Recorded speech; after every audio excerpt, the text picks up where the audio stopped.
انسانوں میں نیکی کے بڑے مختلف بلکہ متضاد تصورات جو ہیں وہ پائے جاتے ہیں۔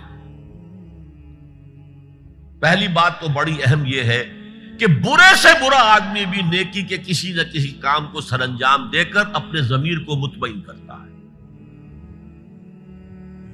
میں ڈاکہ تو ڈالتا ہوں لیکن بیواؤں اور غریبوں کی مدد بھی تو کرتا ہوں اپنے علاقے میں، میں فلاں کام تو کرتا ہوں لیکن فلاں مزار پر جا کر میں نے چادر بھی تو چڑھائی ہے، وہاں دیگ بھی تو پیش کی ہے۔ اس کی وجہ کیا ہے؟ ابھی جس چیز کا ذکر ہو رہا تھا، ضمیر، کانشنس، یہ انسان کی باطنی شخصیت کا ایک بہت اہم جز ہے۔ ضمیر کا لفظ اس معنی میں قرآن میں نہیں آیا، لیکن قرآنی اصطلاح ہے نفس لوامہ، وہ نفس جو اندر سے ملامت کرتا ہے۔ دیکھو تم نے جھوٹ بولا، تمہیں جھوٹ نہیں بولنا چاہیے تھا، کسی اور نے ملامت کی یا نہیں کی، تمہارے اندر کوئی شے ہے جو ملامت کر رہی۔ دیکھو تم نے فلاں شخص کا دل توڑ دیا، یہ اچھا کام نہیں کیا۔ یہ ہے لوامہ جس کی قسم کھائی گئی، لا اقسم بیوم القیامت ولا اقسم بالنفس اللوامہ۔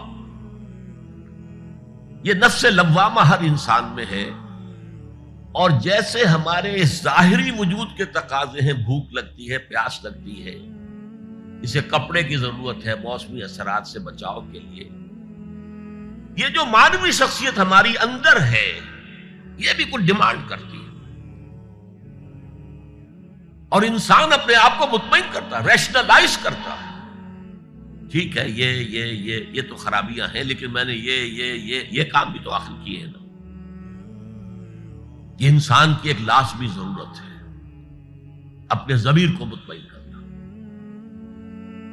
اب دیکھیے ہمارے ہاں کے مختلف طبقات میں مختلف تصورات ہیں نیکی کے جو رائج ہیں۔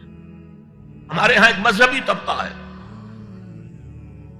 جس کے نزدیک اصل اہمیت ریچولز کی ہے، عبادات کی ہے، رسومات کی ہے۔ معاملات میں وہ دھوکہ دے رہے، سودا کر کے پھر گئے، ان کے دلوں میں نرمی نہیں ہے، سائلوں کو دھتکارتے ہیں، لیکن ایک اعتبار سے بہت نیک ہے، سودی کاروبار کرتے ہیں۔ ٹھیک ہے بھائی، میں سودی کاروبار تو کرتا ہوں، میں نے مسجد میں تو بنوائی ہے، میں نے مسجد میں جھاڑ بھی تو لگوا دیا ہے، میں نے مسجد میں قالین بھی تو بچھوایا ہے۔ تو نیکی کا ایک تصور یہ ہے ہمارے یہاں، اس کے بالکل برعکس ایک تصور ہے جدید تعلیم یافتہ طبقات کا تصور۔ آپ نے بارہا سنا ہوگا گفتگو، بھائی اصل نیکی یہ ہے کہ کوئی کسی کو دھوکہ نہ دے، جھوٹ نہ بولے، وعدہ پورا کرے، اپنا فرض صحیح طور سے ادا کرے، کہیں ملازم ہے تو اپنے فرائض صحیح طور سے ادا کرے۔ باقی رہ گئی نماز روزہ، یہ تو انفرادی باتیں ہیں، یہ کوئی کرتا ہے تو اپنے لیے، نہیں کرتا ہے تو کوئی بات نہیں۔ یہ دونوں ایک دوسرے کے بالکل برعکس تصورات ہیں،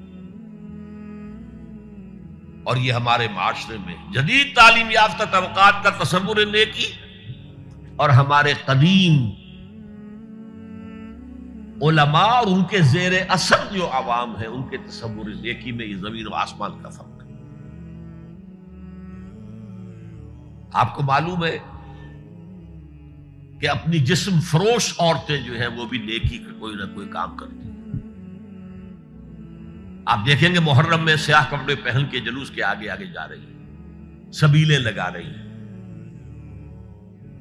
مختلف مزاروں میں جب عرس ہوتا ہے وہاں جاتی ہیں، دھمال کھیلتی ہیں، وہی سیاہ کپڑے پہن کے، وہ بھی اپنے آپ کو مطمئن کرتے ہیں۔ مشہور ہے ایک واقعہ شہنشاہ عالمگیر اورنگزیب کا، اس نے دلی میں گانے بجانے پر پابندی لگا دی۔ اب ظاہر بات ہے جن کا یہ پیشہ تھا ان کا دھندا ختم تو آمدنی ختم، لاکھ کوششیں کی لیکن اورنگزیب ٹس سے بس نہیں ہوا۔ تو انہوں نے ایک عجیب ترکیب کی. وہ دریائے جمنا بالکل ساتھ بہتا تھا، یہ اگلا اس شکل میں بنایا گیا تھا، اب تو ذرا فاصلے پر. تو ایک کشتی میں وہ جمع ہو گئے، سازندے بھی اور ساز بھی اور گاتے بجاتے ہوئے. انہیں معلوم تھا فلاں وقت جو ہے بادشاہ جھروکے میں بیٹھ کر دریا کی سیر کرتا ہے، وہاں سے گزرے اور ایک شعر گاتے ہوئے گزرے. در کوئے نیک نامی مارا گزر نہ دارن، گر تو نمی پسندی تقدیر قدارا. در کوئے نیک نامی، یہ نیکی جو ہے اس کے کوچے میں ہمارا گزر ہی نہیں ہے. در کوئے نیک نامی مارا گزر نہ دارن، یہ تو اللہ کی طرف سے فیصلہ ہے، اس کی مقرر کردہ تقدیر ہے.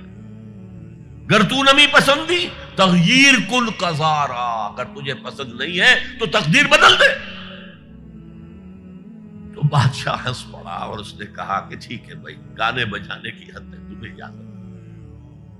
تو ہر ایک طبقے کا اپنا ایک تصور ہے نیکی کا. جیسے میں نے پہلے عرض کیا، بڑے بڑے ڈاکو جو ہیں وہ اپنے علاقے کے بیواؤں یتیموں کی سرپرستی کرتے ہیں، ویسے نہایت درندگی، سفاکی، انسانی جان کی کوئی حیثیت ہی نہیں. تو نیکی اصل میں کس شے کا نام ہے، کون سی چڑیا کا نام ہے، نیکی حقیقت میں کیا ہے، وہ ہے اس آیت کا مضمون. میں مثال دیا کرتا ہوں، ایک عام قصہ ہے کہ کسی گاؤں میں پہلی مرتبہ ہاتھی آیا. اب وہاں نابینا لوگ جو تھے انہیں بھی پتہ چلا ایک عجیب جانور آیا ہے. وہ آئے اور کسی نے اس کی ٹانگ کو ٹٹولا. اس نے کہا ہاتھی ایک ستون کے مانند ہے. کسی کا اس کے کان کے اوپر ہاتھ پڑا، اس نے کہا چھاج کے مانند ہے وہ. کسی نے پیٹ کو ٹٹولا، بہت بڑا ڈھول ہے وہ. بالکل یہی معاملہ ہے نیکی کے تصور کے بارے میں. اڑائے کچھ ورق لالے نے، کچھ نرگس نے، کچھ گل نے. چمن میں ہر طرف بکھری ہوئی ہے داستان میری. کسی نے نیکی کا ایک حصہ لے لیا، کسی نے دوسرا لے لیا، کسی نے تیسرا لے لیا. وہ مکمل سراپا نیکی، حقیقی نیکی کس میں ہے، یہ ہے اس آیت کا مضمون.